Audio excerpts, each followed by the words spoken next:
Hello everyone. Today we're going to talk about Kamala Harris's latest memoir, 107 Days.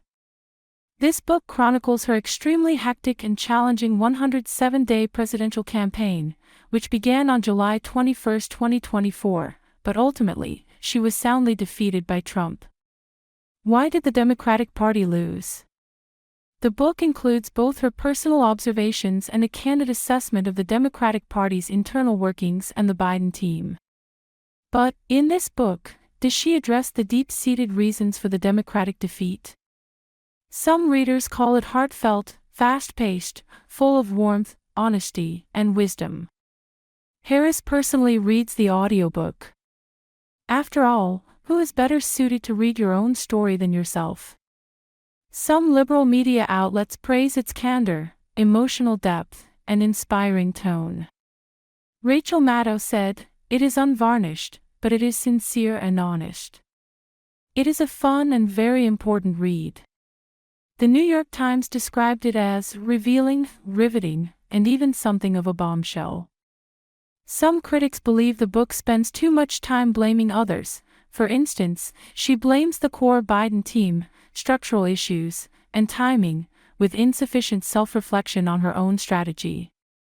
For example, Stephen Smith in the Daily Beast questioned, "Who cares what she has to say at this particular moment in time?" suggesting Harris is deflecting responsibility.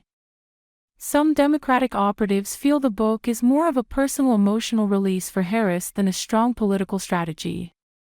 Furthermore, some commentators worry that her criticism of other party figures might alienate party supporters.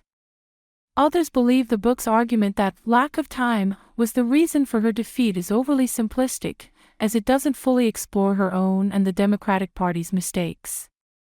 Harris's candid discussion of the delayed endorsement, internal party competition, and criticism of other Democratic figures may also stir up party tensions and affect her future political standing.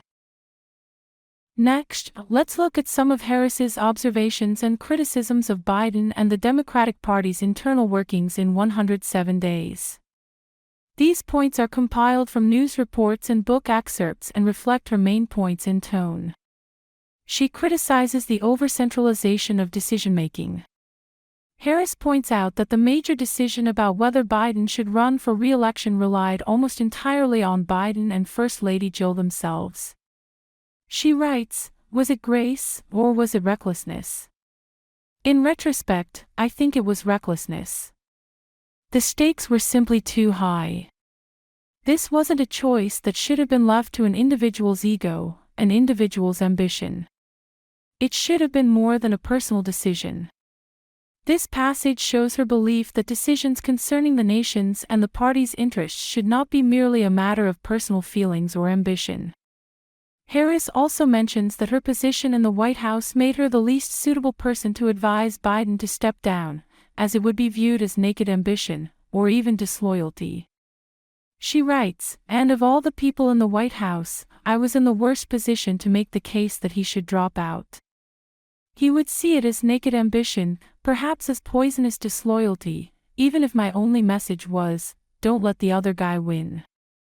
She also recalls the internal mantra, "It's Joe and Jill's decision."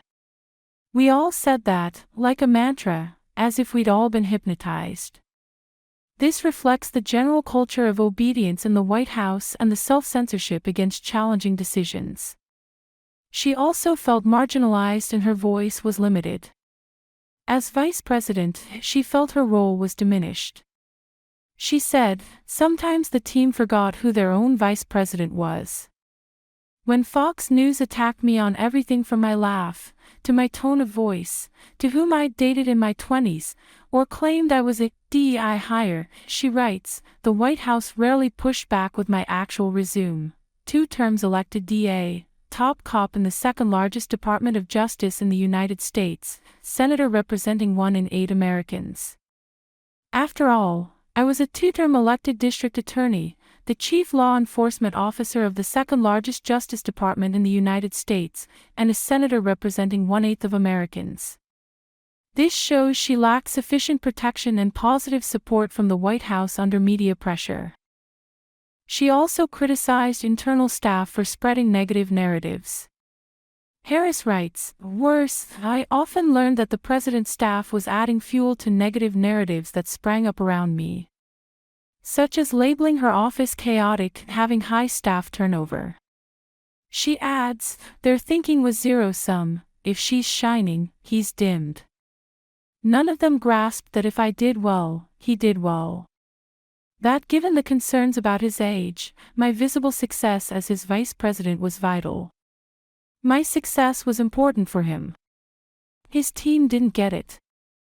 This passage reveals the internal political friction she encountered in the White House and her disappointment with the lack of team collaboration. She also commented on Biden's age and fatigue during public events. Harris noted that Biden appeared fatigued after long trips and public events. She wrote, "At 81, Joe got tired. That's when his age showed in physical and verbal stumbles. I don't believe it was incapacity." This explains that her assessment of Biden was that despite the fatigue, he still possessed the capacity for governance and judgment. She also wrote, "Barack Obama supported me, but it felt more like a formality than a genuine push." Regarding whether Obama genuinely supported Harris, 107 Days does not directly mention this, but multiple media outlets reported that former President Obama was not fully supportive of Harris's presidential bid. Fox News reported this based on content from Jonathan Allen's book, The Fight: The Deepest Contest for the White House. In the book, authors Jonathan and Amy suggest Harris was very angry at Obama because he was slower to endorse her than she expected when she sought his support. The report states that Obama delayed his endorsement by 5 days, which was 5 days after Biden withdrew from the election. The report also said Obama had doubts and felt Harris might not be the Democratic Party's best choice. The same source cited the book, pointing out that Obama was not initially supportive of Harris. Obama had privately supported the idea of an open primary or a similar process and even expressed skepticism about Harris's ability to win the election. He did not initially believe Harris was the strongest Democratic candidate. This was interpreted by some reports as Obama being unsupportive or having reservations about Harris on some level. David Plouffe, Obama's 2008 campaign manager, in a book named Original Sin, mentioned that Biden's delayed withdrawal severely negatively impacted Harris's campaign. This report does not say the campaign manager refused to support Harris but suggests that high-ranking party members questioned the likelihood of Harris's success. Additionally, according to an NBC report on May 27, 2015, after Harris announced her presidential run last year, she contacted Obama team member Jim Messina, hoping he would lead her campaign team.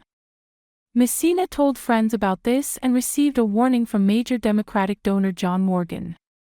Morgan, who had long criticized Harris, said, "Jim, if you get involved in this, it will be political suicide. You'll become a loser, and your whole shine is you're undefeated." Messina declined the job. In hindsight, after Harris lost to Trump, this decision might have been correct. David Plouffe, who was the key person in Obama's 2008 victory, later joined Harris's team, but after the defeat, he also faced the pressure of being denounced by the Democratic Party. Morgan commented, "The shine's off Plouffe now.